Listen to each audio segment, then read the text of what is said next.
Welcome back to the Home Library Collection. This is an unboxing of 8 non-fiction books and 1 semi-fictional book, all from the Folio Society.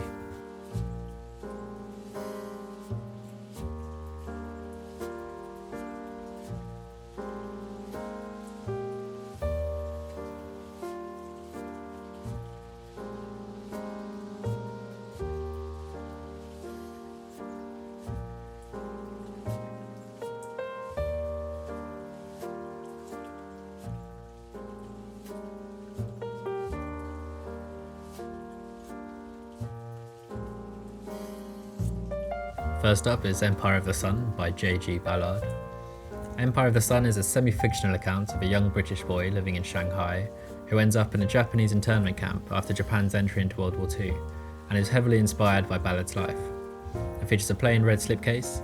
I think the cover is brilliant, the relative sizes of the sun and the boy showing the huge power disparity between Ballard's Jim Graham and the Japanese Empire.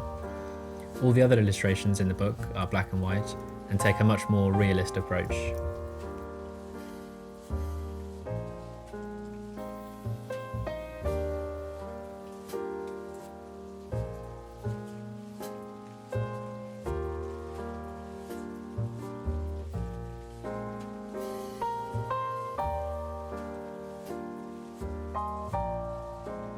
Next is The Gastronomical Me by M.F.K. Fisher.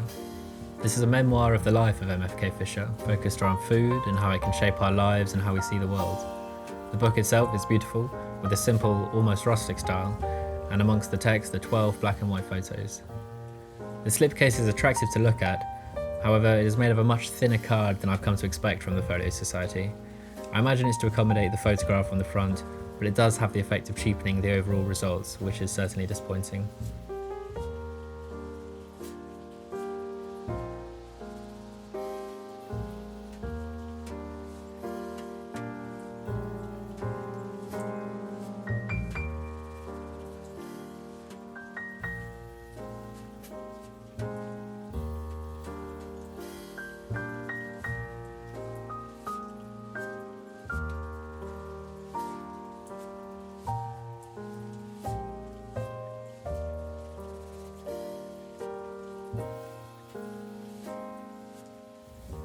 Next is The World Turned Upside Down by Christopher Hill.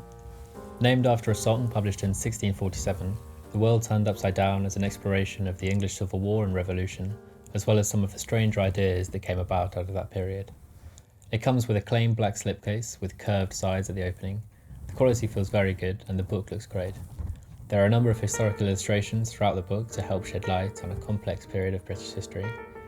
I personally don't know very much at all about the English Civil War, which is what encouraged me originally to buy this book, but although it's got excellent reviews, I've heard that it can be quite dense for someone who isn't well versed in the topic.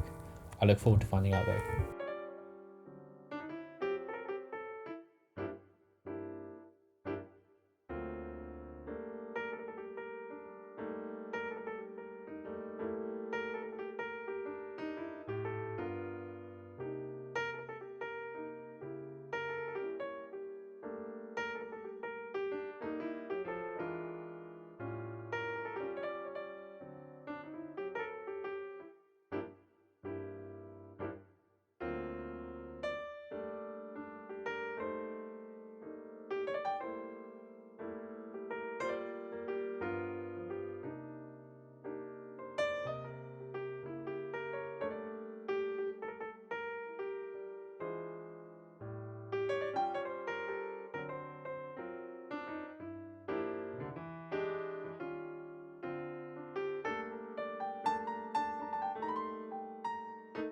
Next up is The Great Escape by Paul Brickhill. This is a true story written from the first-hand experience of the author, Paul Brickhill, and it tells the story of a group of Allied prisoners of war as they attempt to escape from a German prison camp. This is one of a set of 3 Brickhill books that the Folio Society has published together. I already had Reach for the Sky, and so this, together with the Downbusters, which you'll see next, completes the set. The 3 Brickhill books seem rather more detailed than other Folio books in their price range, with illustrated end papers and chapter headings, as well as lots of photographs.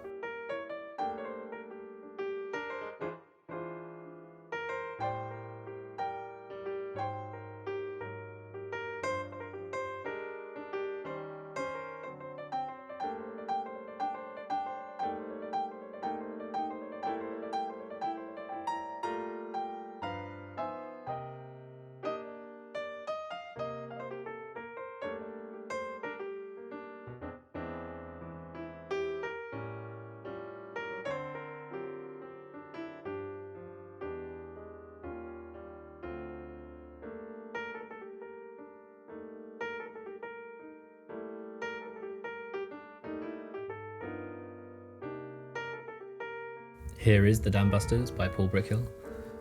You can see that it's made in the same style as The Great Escape and Reach for the Sky, which takes a red and black theme as opposed to the green and black and blue and black of the others.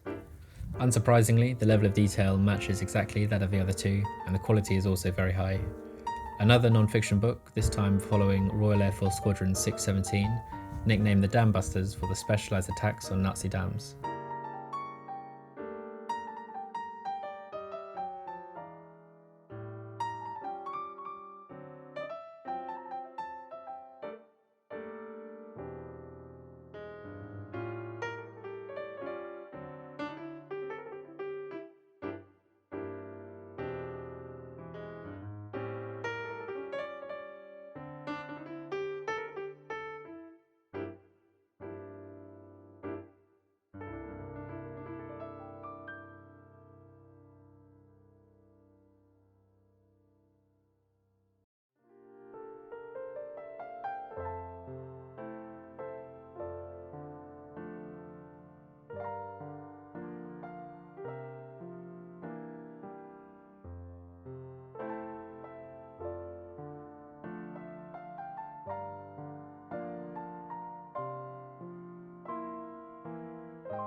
Next up is The Age of Gold by A.W. Brands.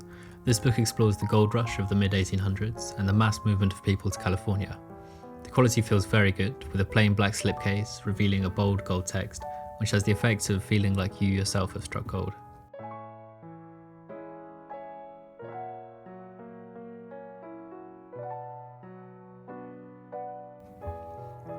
Again, it's a period of history that I don't know very much about, but I like to use good quality books like this as an incentive to read into new areas.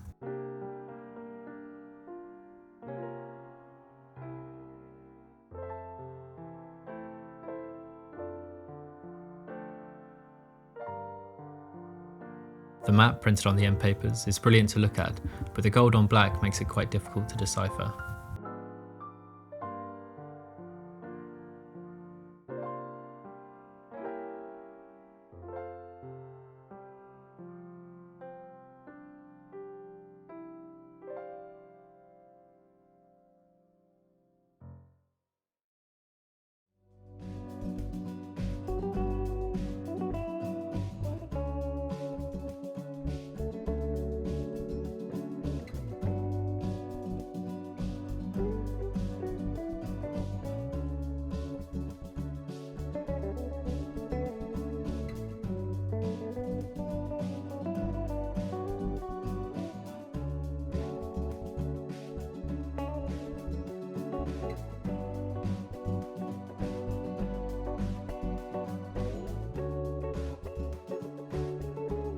This is Summer, a Folio Anthology.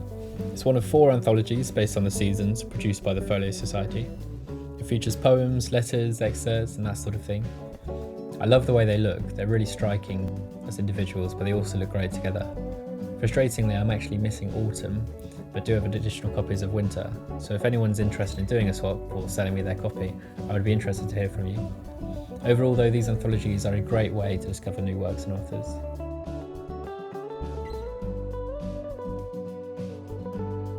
This is Behind the Wall by Charlie Thubron. This book documents Thubron's travels through a post-Mao China in 1985. This is a really interesting period of time for China, as it is just beginning its journey to become the global superpower that it is today. The quality of the book itself is excellent and features numerous full-page colour photographs, but like with the Gastronomical Me, the decision to print a photograph on the slipcover seems to have forced them to use a much thinner, cheaper-feeling card. It feels unnecessary when the same picture is used on the cover of the actual book, and it does cause the whole product to feel of worse quality for it, which is disappointing in a book that costs nearly £45.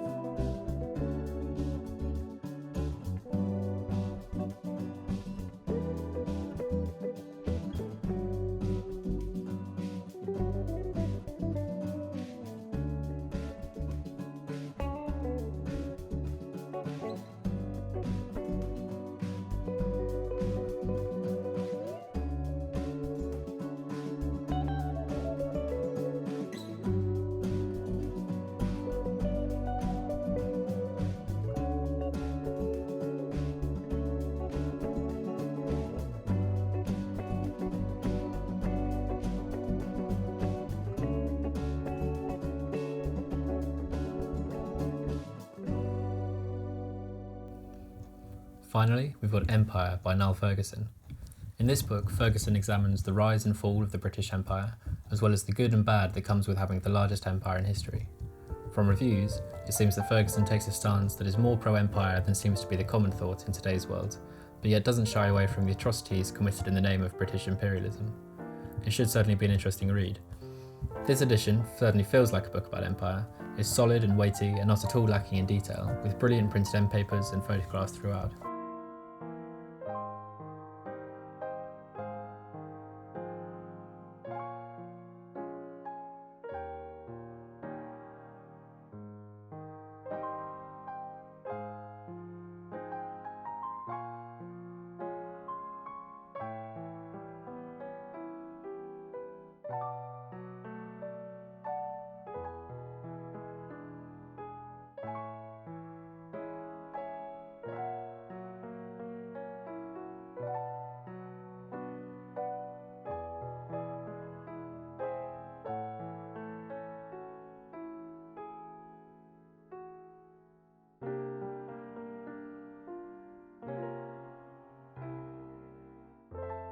Overall, I'm really pleased with the books in this delivery. If there are any individual ones that you would like me to do a full review on, then let me know.